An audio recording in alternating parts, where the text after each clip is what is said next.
Isaiah 42:22. But this is a people robbed and spoiled. They are all of them snared in holes, and they are hid in prison houses. They are for a prey, and none delivereth, for a spoil, and none saith, restore. First and foremost, I'd like to give all praises, honor, and infinite glory to Yahweh, Bahashim, YAHAWASHI, Bahashim, Rakakwadash. Double honors to the elders and the apostles at Great Millstone that taught me this truth. Peace and salutations to you, hopefully elect Akim out there laboring, that are pushing this word in truth and in sincerity. This is your brother Amar from the GMS Boise, Idaho camp, coming at you with a couple of statistics about America's incarceration rate and the amount of prisons that were built during the height of the gangland era, the crack epidemic. Because I was meditating on this today. I was driving on the freeway. This is the inspiration that came from this lesson, and I saw on a bus it wasn't a bus, it was a semi truck, Salakia. It was a billboard that says "Stop the opioid epidemic." It was epidemic, This is opioid awareness. It was like talking about, pretty much had an Edomite's face on it though. And I was just getting mad. I was like, damn, well, when Jake was going through the crack era and all that stuff, you know what they got? They got more prisons built. They got more jails. They got the 3 strike laws. They got the certain amounts of drugs and guns mixed together, which are all wicked things. But you have to understand who was putting those things in the ghettos, who was dropping crates of weapons off in already bad neighborhoods like Compton, Oakland. And these are recorded events from real people coming across crates and boxes of weapons. And not to mention the drugs, all the CIA is the biggest drug dealers in the world, so all that was being funneled to Jake so that he can pass these laws so that he could target Jake. And that's again what is happening with these anti-you wish laws. You wish. These anti sham laws.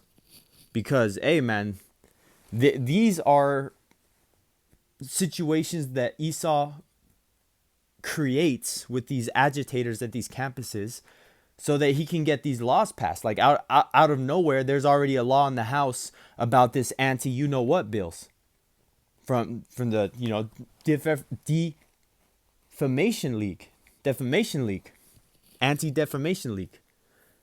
But you have to understand, if I'm saying that right, it's going back to the people defending the Lickle Hats. It's an actual organization that goes around and lobbies for laws for the Lickle Hats, So here's the statistic. So this is going back to when Jake was going through the scenario that Esau was putting him through, i.e.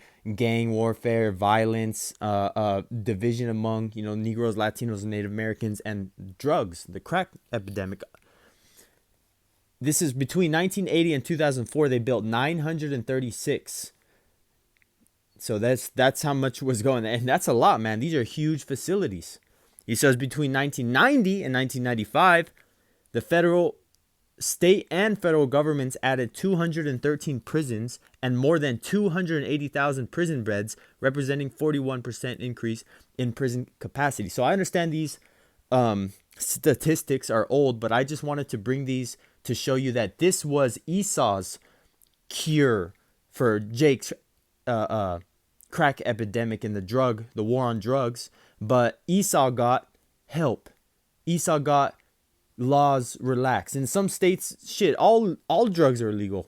I mean, I know they overturned it in Oregon, but for a minute, Oregon had decriminalized all drugs. But this is going back into it. I want to show you that the U.S. also has the number 1 highest prison population, and these are facts. You can look this up. These are from .gov and government websites. This is what country is the number 1 in incarcerations? The United States. The United States leads the world in a total number of people incarcerated, with more than 200 million prisoners nationwide, per data released in October 2021 by World Prison Brief. And these are the ones that are recorded. These are don't even think about the blacklisted sites.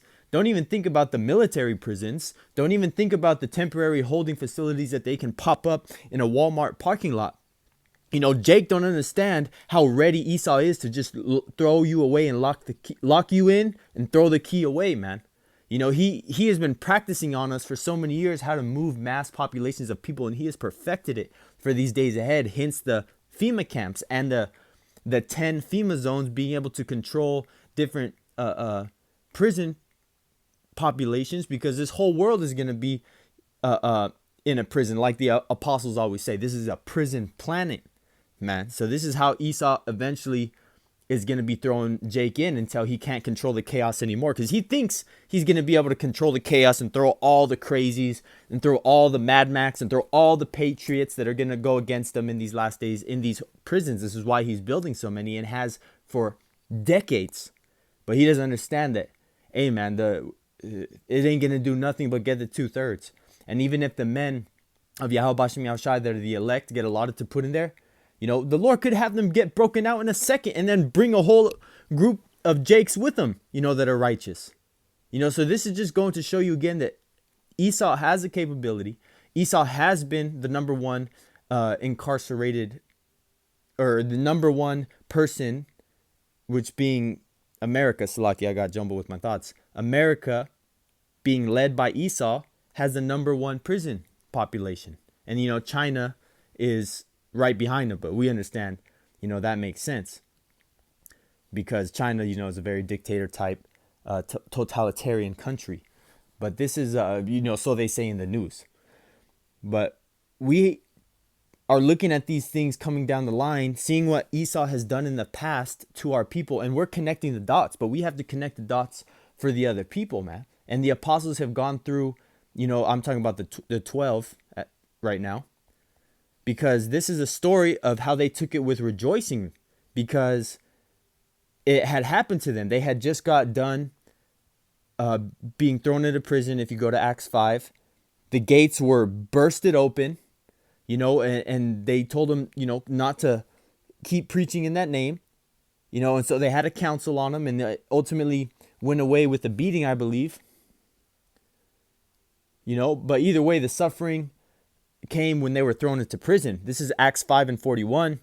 And they departed from the presence of the council, rejoicing that they were counted worthy to suffer shame for his name.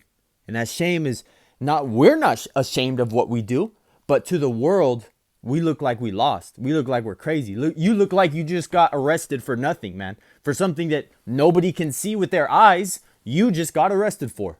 So that's why they're going to be looking at us like a shameful reproach, and like the scripture I read at the very beginning of the lesson, man, we're hid in the prison houses, in these times. And I chose that scripture to show you, how many, Jake is already in the system. The majority are so-called Negroes, Latinos, and Native Americans. And those Edomites that are in there, Salakia, let me rephrase that. Those white people that are in those prisons, the most likely those are Jake as well, because they're underneath the curses.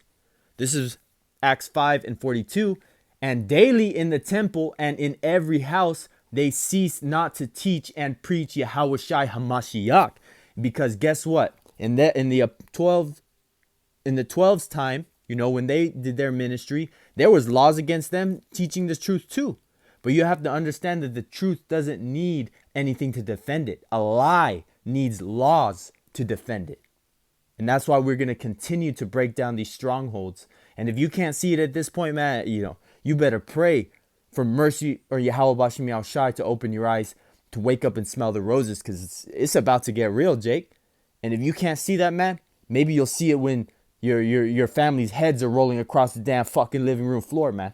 Maybe when you catch a bullet to the leg and you're running from a pack of dogs, That's how bad it's going to get out here.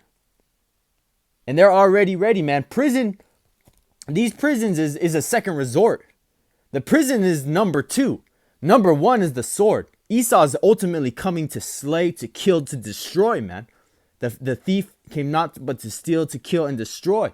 He didn't come to put you in a prison to hold you there, to have to spend resources to feed you, to clothe you, to make sure you're sanitized, to clean the facility. That's a lot of resources that he's going to be wasting in the so-called last days, when he thinks that he's gonna have to go into a straight doomsday bunker and everything is gonna be apocalyptic and it's gonna be like the movies, like they're gonna have to ration food, man. They're just gonna straight like when Hurricane Katrina went through. They straight let those prisoners drown in their cells, man. They didn't give a shit. They ran and took care of their own families. You don't think it's gonna happen again? All those locks are not like the old days where you have to walk up and turn a key, man. Everything is electrical. And how long is the backup generators really going to last before you cannot open those doors anymore because everything is run off electricity? So if you're in that cell, you're fucking in that cell. You're dead. You're going to die from either a disease, from shitting on yourself, you know, or just slowly waste away because you have no food, no nothing. And people are probably going to eat their feces in there, drink their own blood, man. People are going to go bugged out, you know, in their cells. And that's a crazy way to go, man, in a concrete box just left there, forgotten. And that's going to happen, man. You know, but for the men of YAHAWASHI HAMASHIYACH, we have hope that even if we are in that situation, we have hope, man. So keep that in mind. And don't let it Esau scare you, man. Because we already know what's coming, and we know that the Lord is going to be with us no matter what, to give us strength to be able to get us through what we need to get through. The YAHAWASHI HAMASHIYACH is not going to put us through anything more than what we're able. So keep persevering and keep being a soldier and keep being, you know, keep doing what you're supposed to be doing, Yashra Allah, to the best of your ability in this damn hellhole, man. But Lord willing that this lesson was edifying to the elect. Till next time, I'd like to give all praises, honor, and infinite glory to Yahweh, Bahashim, Yahawashi, Bahashim, Rakak Wadash. Double honors to the elders, the apostles at Great Millstone that taught me this truth. Till next time, Shalom to the elect.